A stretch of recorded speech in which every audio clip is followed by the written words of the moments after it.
Hello guys, I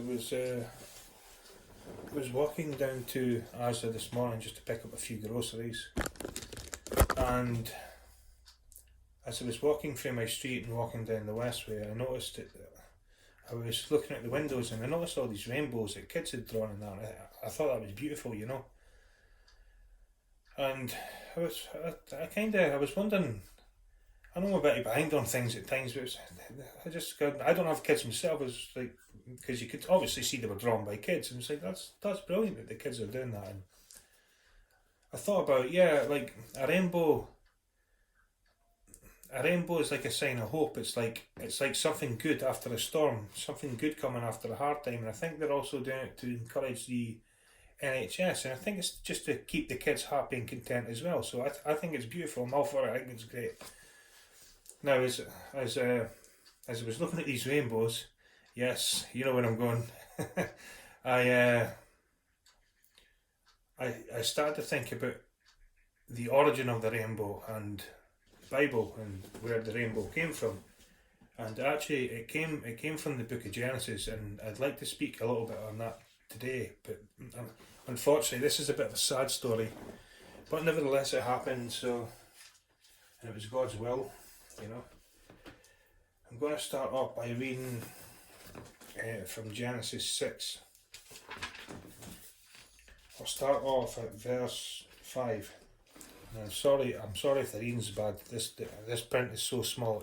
It's hard for me. I don't have the best eyesight in the world.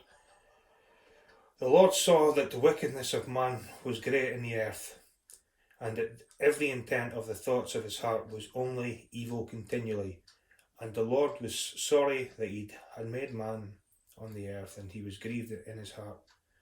So the Lord says, I will destroy man whom I have created from the face of the earth, both man and beast, creeping thing and birds of the air, for I am sorry that I have made them.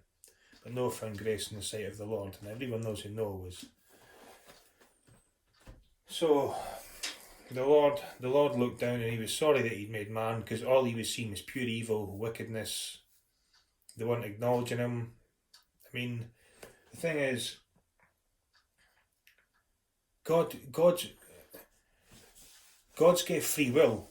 Okay, so you can do what you want, but you've got to remember God's got free will as well. So God will do what He wants.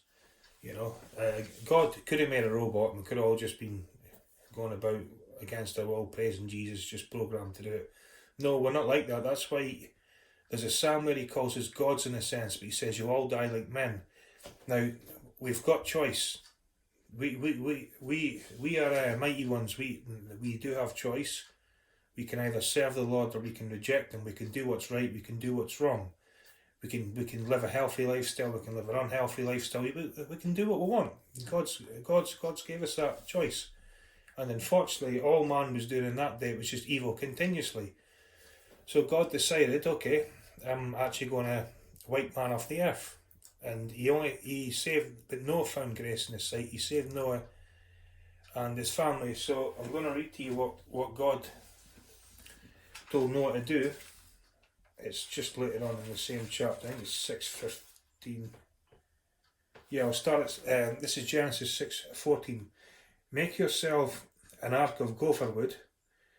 Make rooms in the ark and cover it inside and outside with pitch. Now, people look on the ark as like, how we see these pictures in children's books and stuff, and it's just funny, there's this little ark and there's animals popping their head out and stuff. It's like, no, that's not what the ark was like. The ark was actually more like the Titanic. It was actually a ship.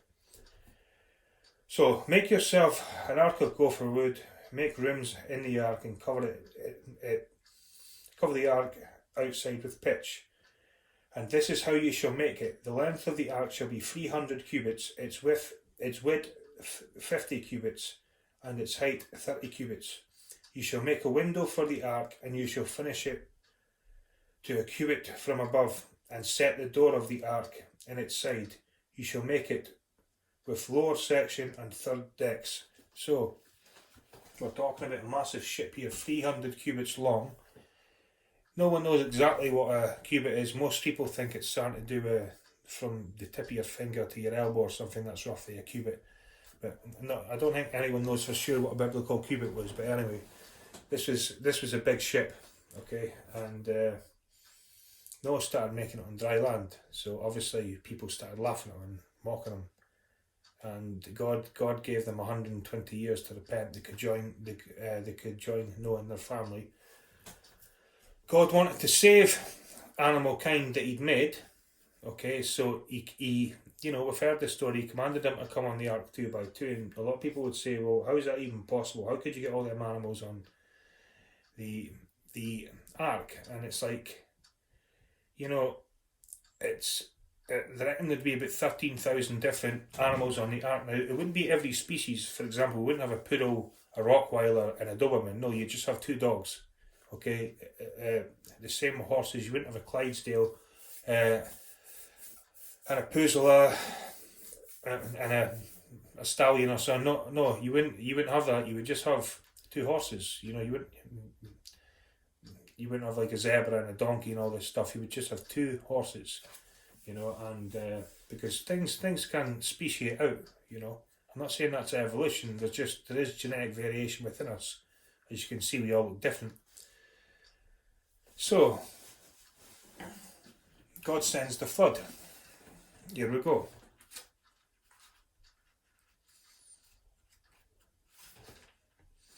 He sent the flood on the earth. What actually happened was it started to rain, but it's not.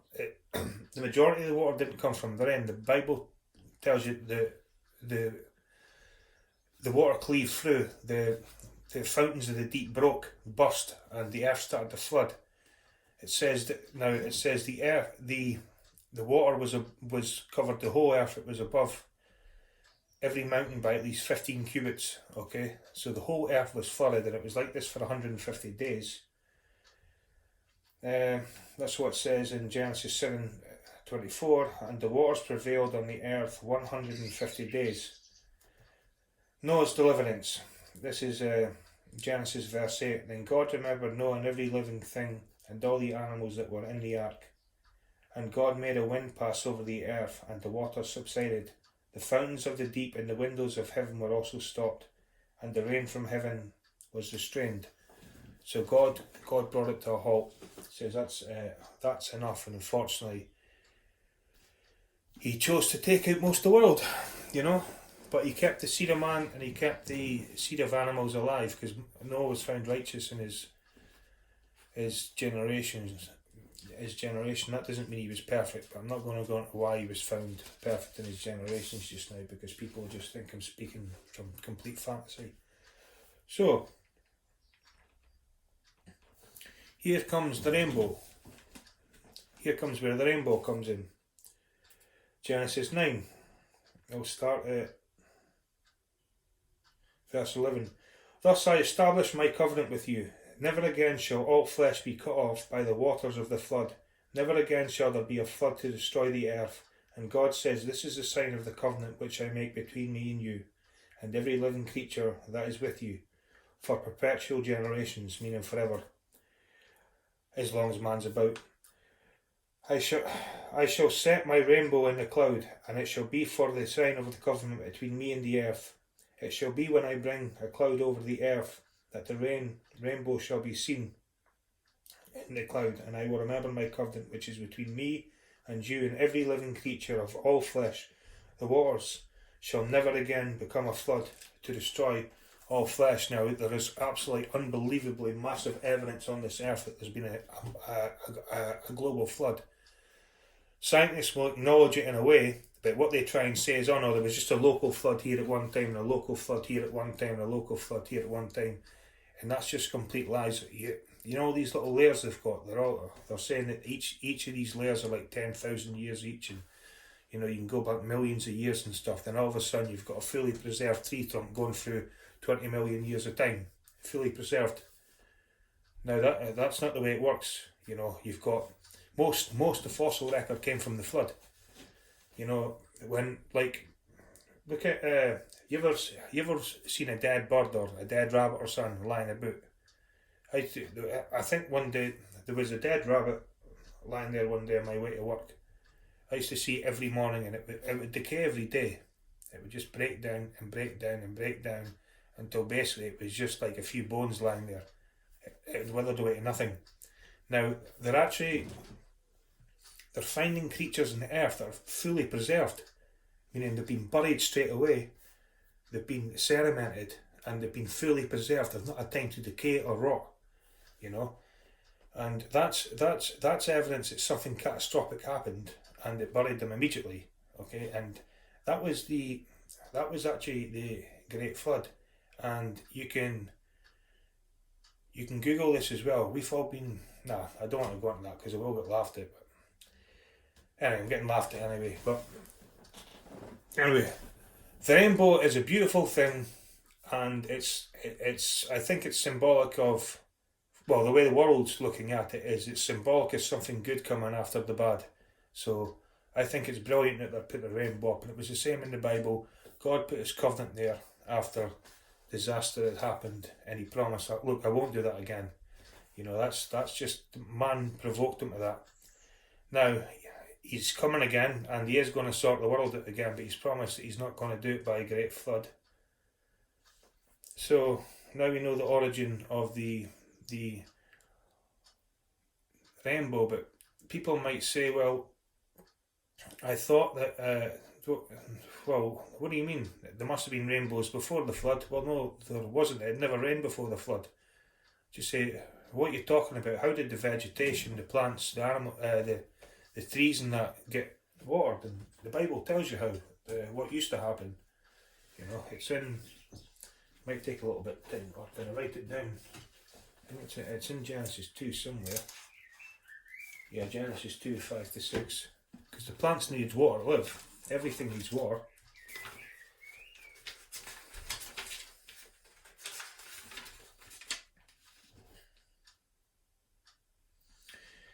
Before any plant of the field was in the earth, and before any herb of the field had grown, for the Lord God had not caused it to rain on the earth, and there was no man to till the ground, but a mist went up from the earth and watered the whole face of the ground.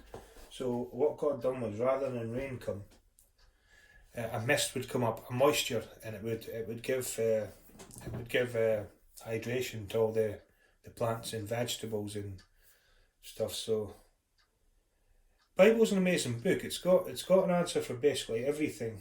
So that's where the rainbow came from. That's its origin. So know that every time you see a rainbow, you're looking at a covenant between God and you. And it's funny because God's got a thing with the number 7 in the Bible, and God's got a thing with numbers. There's something about God with numbers. He likes 7, 3, and 40, 12. He uses these numbers so many times, and 7 is one that he uses. There's 7 colours in the rainbow, and the rainbow was I think it was his first covenant actually between the man and the earth. You know, so just next time you see a rainbow, okay, you just look and don't just think that's light whatever you call it, refraction coming through clouds and all this stuff. No. Yeah, it is, but that's God that's doing that. That's God that's put that there, and it's for a sign and covenant for us. So it's a beautiful thing. So I would encourage, keep supporting the NHS, and keep drawing pictures of rainbows and putting rainbows on your window, because the rainbow is a sign of hope, you know. And I was glad to see that this morning, and I'm sorry if I ranted on a little bit. And I know it's always about the Bible with me, but everything, I don't think there's a situation in life that the Bible doesn't deal with. So if anyone's ever got a problem or anything, and Google it, or go and speak to a pastor or something, there'll be an explanation, there'll be an answer in the Bible for it as to why it's happening. The Bible's just infallible, you know. And I would just come to the Lord, because we don't know when this is going to come back to normal, or even if this is going to come back to normal. And people might laugh at me, but I actually, when this was just a small thing in Wuhan, China, in Wuhan, China, and it hadn't broke out anywhere, God actually told me something, and I told a friend, and this friend has admitted to start with they thought I was a nutcase, but it's actually happened, you know, because it didn't come from me. So, anyway, that's over 15 minutes I spoke. God bless everyone and enjoy your day.